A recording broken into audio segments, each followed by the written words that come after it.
Good morning. I would tell you should all come to the front, but do you think it'd make any difference? Pastor said it wouldn't, so I won't even go there, right?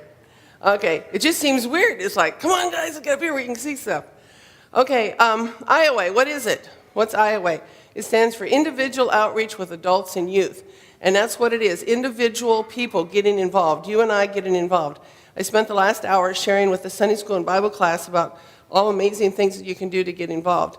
IOWAY started in 2001, and it started in a mission committee in Iowa District West. I'm on staff with Iowa District West, just down the road here in Fort Dodge. And they said what they wanted to do is make missions personal, getting people involved, getting youth and adults involved with missions. And how can we serve God individually? You know, we can give our money and someone else can distribute it, but how do we get involved? How do we get dirty? How do we get involved there? That's what this is all about. So God has really blessed the outreach. I just never know. I just hang on and say, okay, God, what's next? Because I don't know what's next. You're going to get the Reader's Digest condensed version. Okay, those of you who are in Sunday school have heard some of the stories in Bible class because we had an hour to share, and we'll give you just in this presentation bullet points of the different things that is happening with IOWAY. And I'm always available. I live in Jefferson. I come up to Fort Dodge. Give me a call. Oh, there's lots of information up here. Help yourself to that. Take that. And, or you can go to the Iowa District West website and get my phone number off of that and call me anytime for any questions. All right, so we have been given the opportunity to have lots of amazing outreaches. One of the main ones that we're doing, well, I shouldn't say main, one of the big ones we're doing is working with the homeless. Doing a lot of work with homeless, and I really wanted to focus on a little time on the Fort Dodge one since you're so close. How many of you know that there's a homeless shelter for men in Fort Dodge? How many of you did not know that? How many of you don't like to raise your hand in church? Okay, that took care of 90% of you. Okay, anyway, Fort Dodge, it's so close. Just zip over there and do things. There's so much you can do. Okay, I'll share some of those things with you. This is the website, beaconofhopeshelter.com in Fort Dodge. Okay, they need all kinds of stuff. This is what you can do. I'll show you in the next one a picture of the thrift shop. But they need clothes and shoes and furniture and all kinds of things for their thrift shop. That money that you can buy stuff there, and that money then is used to feed the homeless. They're looking for 100 sponsors for $30 a month, which is cool. $30 a month, and that will take care of their operating expenses. That's something simple you can do. Annette Howard is the person to contact. Another thing they need is people to prepare meals. Get your crock pot going, put some roast in it, some carrots and potatoes, and take it over to Fort Dodge. They want individuals to come over as family or groups to come over and feed them. They said they don't have the kitchen facilities to cook the meals. They feed 25 to 35 people each day, okay? And they're looking for people to prepare that meal. How many of you can cook? Okay, come on, you guys got a hand. How many of you ate today? You got to cook. You got to cook. Okay. They need winter hats. Can you imagine being homeless on a day like today? That's just bizarre. Absolutely bizarre. They need worship leaders. They need construction people. Those of you who are construction-wise, call them up and say, how can I help? If you're a techie boy or techie girl, talk to them. They need someone to maintain their Facebook and website. So that's a cool thing you can get involved with doing. And this is their thrift shop. So it's so simple and so easy. We're not asking you to go to the other side of Africa to do a mission project. You can do a mission project right here. Another thing that Fort Dodge needs is clothes for the prison. Y'all know that Fort Dodge has a prison. And I was visiting with a gentleman from St. Olaf, and I said, how can we help? He said, we need clothes. I said, clothes? What do you need clothes for? He said, it's really strange, but he said, in most cases, when a person goes into prison, their family is so upset with them by that time, they throw all their clothes away. I said, what? He says, yeah, they're just so upset with them, they throw all their clothes away. So he said, when they come out of prison, basically they have the clothes in their back. They have the clothes that they went in with. That's all they've got left. So I know this involves men, and men don't like to give their clothes away, but come on, guys. Clean your closet, get some sweaters out of there that you've worn for 40 years, and give them to the prison, okay? Khakis, they need khakis. They said they need everything except they need shoes, they need socks, they need everything, except they said suits and ties. And just take it and deliver it to St. Olaf's Church. It's done. So you can have a drive here and do that. That would be an awesome thing you could do. Another thing, we work with a lot of the homeless in Des Moines, working with the Des Moines homeless. We collect shoes, purses, belts, underwear. A lot of you have done that in the past. We've been doing that for many years. And whatever the homeless people don't use, they sell to recyclers, and then they can make lots of money on that. Another one that's really pulls at my heartstrings is this one in Omaha. We just really started working with him, Bobby Doffner. Doesn't he look homeless? I tell him that. He has a heart of Mount Rushmore. I mean, he is just an awesome, awesome guy. And he's a motorcycle dude. You can picture him with his black leather and his motorcycle. Hey, Ellie, come see my bike. Yeah, I'm really into bikes. But he is awesome. He was homeless. He got into drugs. He got into all kinds of bad stuff. And he came out of it, and now he does his day job, and then at night he feeds the hungry in Omaha. It's called Taking It to the Streets. So any of you, if you want to drive there sometime, let me know. I'll give you a load full of stuff to take down to him. He needs Bibles. We've given him hundreds of Bibles. He said, we need long underwear. We need coveralls. We need all kinds of things for the guys. Flashlights, that was a new one to me. Well, think about it. Flashlights. You need flashlights. So if you've got some extra flashlights, take them. This is the little building that he has. He's praying for a bigger one. Another thing, we are going to be going to Omaha. There's sheets here. We're going to be visiting, taking it to the streets and working with them again. We're also going to be working with other outreaches in Omaha. We take a weekend and do that. And that's in August. Two things that really there are lots of things that really bother me. One of the things that really bothers me is the word homeless and veterans in the same sentence. That is just sad. So there's so many homeless veterans in Iowa. We got involved. God opened the door for us to get involved with homeless vets with quilts. They start out, some of you probably heard about it, started out with making them out of blue jeans. And it kept growing from there, and there's over 550 now, is the last count, of quilts that have been given to the homeless that we've been working with. And God keeps opening more and more doors. I went to a place in Ames and worked there and met a guy who's working just with Vietnam vets. And so if you're involved with anything or want to be involved with anything like that, let me know. Okay, the Camp Okoboji, you all know where that is. I sponsor 2 volunteer groups, and the information is up here. So sign up. You can have one person go, or you can have a whole bunch of people from your group go, and we go up and work at Camp Okoboji. There's no cost whatsoever, and we get help set up there, get the camp ready for the summer, and clean it up in the fall. There's my husband here in front here. We heat our house with wood, so he's an expert in cutting and splitting, and so he goes up there and does that for a couple days. We do a lot of cleaning, clean the cabins, work with stuff in the basement. Also took a team. Most of this is my group. The youth leader in the Jefferson with the junior high kids, and we went to Oswego and Parsons, Kansas, which I'd never heard of before, but they were looking for looking for some people to help them do some fix-up work. The one place we went, the lady had heart disease, and she just didn't have anybody to help her. So we went and helped her fix up her house. So those are things. There's a lot of you. You don't like to raise your hand, so I won't ask you how many, but think about it. If you have any construction skills whatsoever, if you know which end of the hammer to use, get a hold of me, okay? We can put you to work. There's lots of things that you can do. And if you don't know which end of the hammer to use, there's still things you can do with construction. So we did some landscaping. We built a ramp for a lady who needed that to get out of her house. Another outreach that we do, my husband and I just got back from, this is my 13th year of leading pedal pushers. Now, this is not a bicycle group. This is not pedal, P-E-D. This is petal, flowers, okay? And we had a team of 34 this year and went out to Pasadena. We go out on the 28th of December and come back on January 4th.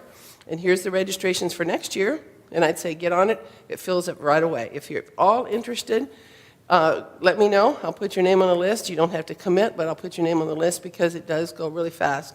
A lot of people just love it. It's just a great experience. Even if you don't like flowers, you'll have a great time.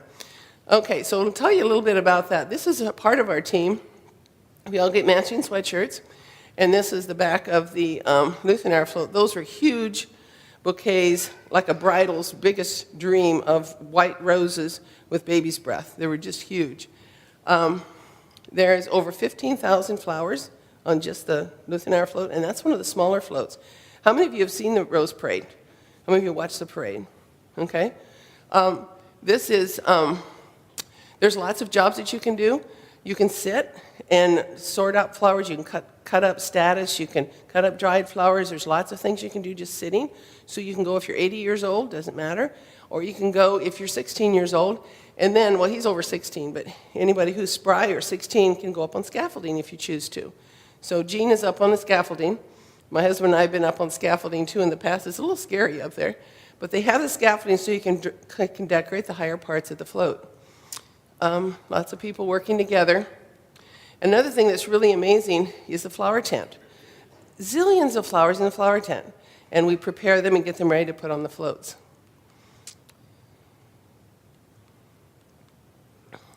One of the things that a pedal pusher is a volunteer, okay? We pay our own way to go there. By the way, I mentioned if you want to go, and if you're an LWML lady, there's a Wishes program still going right now, a grant, that you can get $500. So this would be a really good time for any women interested in going. You can get the $500 grant. So we decorate other floats. We don't just decorate the Lutheran float, we decorate other floats.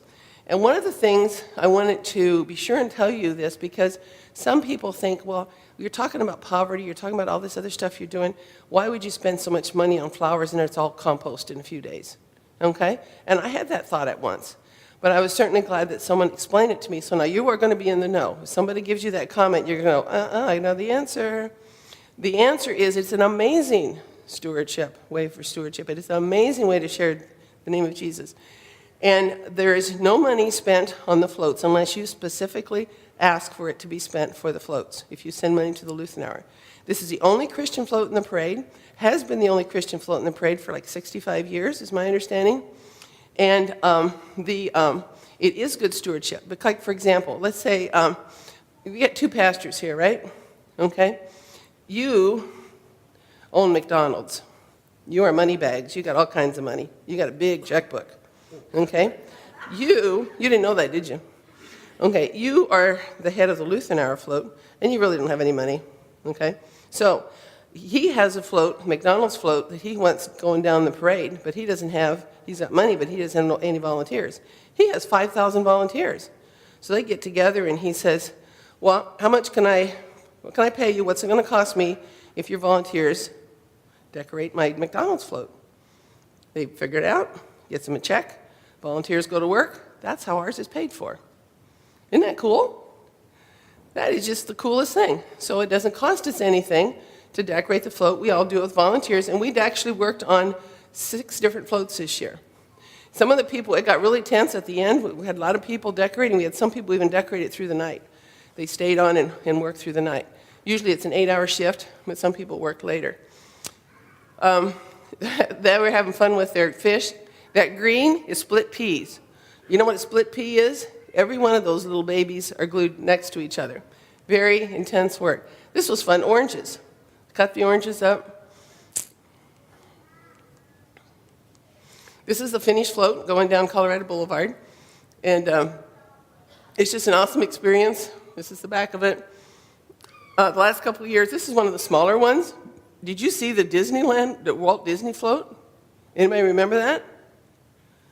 On TV, you have no idea.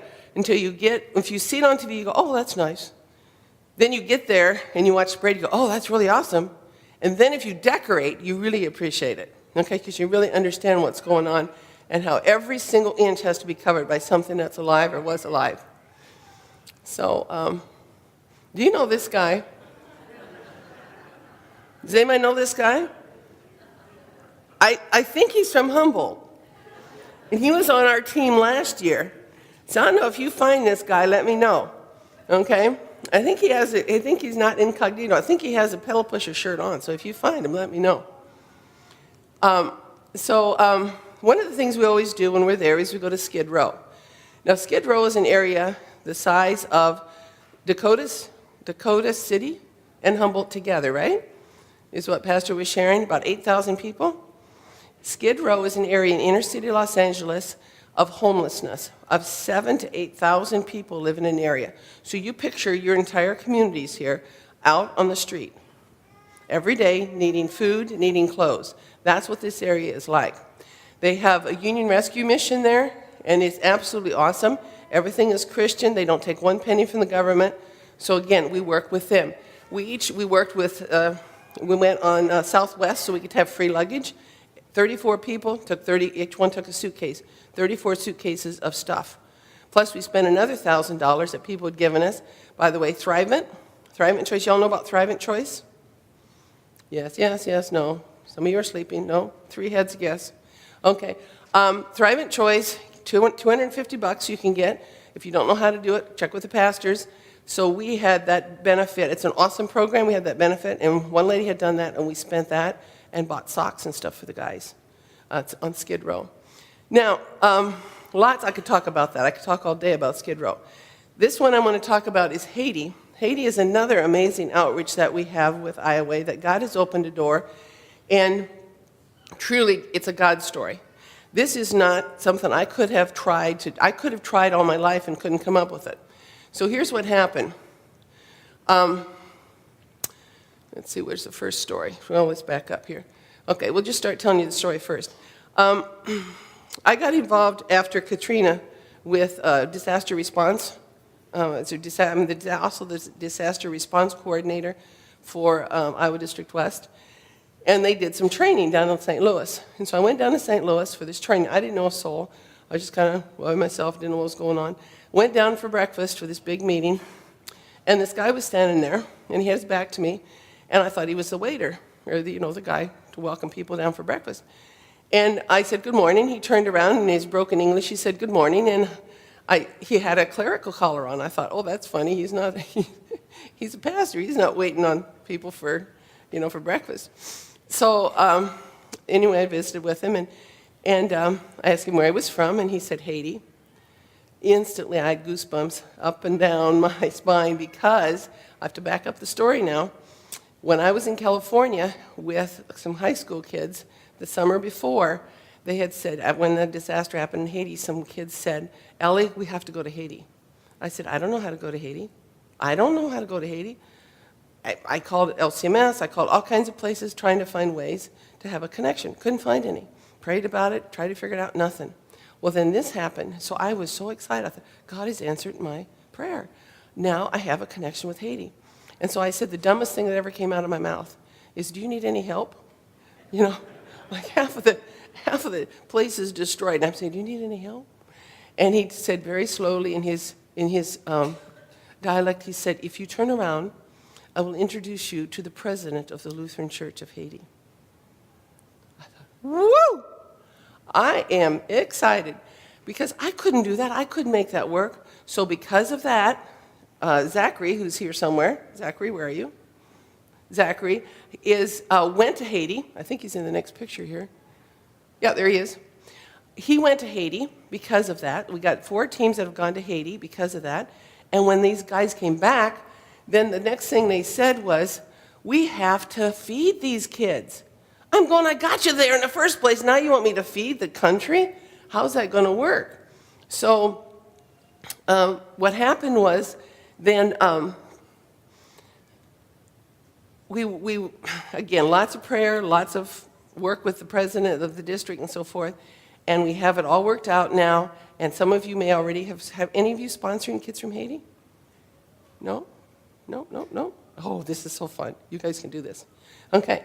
I got 2 stories going, and my pictures aren't matching my mouth here. I do that. I get going, and I forget. Yeah. My husband's going, yeah. Anyway, well, I've got this picture up, then I'll get back to the story. So just hold that story, hold that picture. Okay, this is what the hospital lab is like in Haiti. Would you like to go there? There's the tubes washed. There's the tubes washed, so you can take the next blood sample. This is what they're working with. And this is the kitchen in the orphanage where some of these kids were. That's it. There's dirt floors, a mom and a dad, had like 5 or 6 kids, and then when the disaster came, they took in 14 more kids, just shoved them in and did the best they could to get some food for them, and took care of them. And this was their house. So that's where they were washing dishes there. Little girls washing dishes on the dirt floor. A lady, I wasn't in there, but a lady who told me, who took this picture, she said the smell was so bad. Zachary, were you in that one? You were in that one? Come here. The smell was so bad you couldn't stand it, right? Come on in. What did you think of the Haiti thing? He didn't know I was going to call on him. You'll shoot me later, right? These pictures are actually slightly misleading because the lighting looks really good right here, but in reality, that's just because of flash. It was actually pretty much completely dark in there, and the smell was just overwhelming. It was just absolutely horrible, and it was just sad to see all these children. There were so many of them in here, and they're just living in this horrible condition. So, what was your thoughts about it? What were your thoughts about working with the kids? It was just incredible getting to work with these kids. They actually spoke Creole, so we weren't actually able to communicate in English with them, but they were just so happy to have someone who was with them to show that they cared about them, and just getting to play with them was just absolutely awesome. We actually got to go to the ocean with them one day, and we got to do a feeding program with them. And it was just so much fun to be able to provide them this happiness, to be able to give them food so that they could eat that day. And just, it's so hard after you leave these kids who they have nothing, knowing that you're going to get to go back to the United States, that you're going to get to go back to this wonderful lifestyle that we have, while these kids are just going to have to continue to live there. And it's just so hard to be able to leave them after you see that. How many meals a week do they get? At most, probably 3 is the most that they're going to get. Not a day, a week. Now, your bellies are probably growling now, and you've already had a big breakfast. Our brains cannot fathom that. So this is how you can help. Just stay up here. Now, what would happen is the Lutherans got involved, yay Lutherans, and built a new orphanage. Okay? So got a new orphanage. This is what they have now. So the kids are now living in, that's the kitchen for the orphanage. And then, like I said earlier, I got ahead of my story. The kids came back and says, we got to feed the kids. And so that's where this program then came up when I was working with the president of the Lutheran Church of Haiti. And $250 is all it takes, okay? And to be real, right here is the brochure. I'd like to have everybody do this. Do it as a family. Do families together if you can't do $250. Sell lemonade on the corner. I don't care. Do something to get $250 and sponsor kids. Because these kids then can have all of these things. They can have their tuition. They can't go to school unless they have the equivalent of $250. They have to sit on the street, or they sit in the orphanage. They have to have $250. They have to have a uniform. Their government requires that, which is dumb. But they get all of these things for $250 a year. That's for a year. They will be sponsored. So I really, really, really hope that you will get involved with that. And I'm just so excited. These are some of the actual kids. They got them together, the actual kids that have been sponsored. So now there are 130 kids in Haiti because of Iowa District West, and because those kids sitting in California on the floor saying, Ellie, we got to do something. So God speaks through kids. God speaks through babes, and he works out miracles that there's no way that I could make that happen. So, any other thoughts about your Haiti trip? Not really, no. Was it you were happy with it? Yes. Yeah. Okay. And what about the California trip? Yeah, the California trip, just the biggest thing is when you go to Haiti, you expect to see all this poverty because you hear about it on the news, but when you think of the United States, you're just expecting to have like a lifestyle that we have, and you just don't realize all the poverty that is out there in the United States, all the struggle, the people who don't have all the things that we're fortunate to have. And that there's kids that when you go home for the night, they don't. They get to sleep on the streets, and they don't know when their next meal is going to come from, and they don't have the educations that we're going to have. So it's just completely unexpected that these things are actually happening in the United States. Thank you. Yay, Zachary!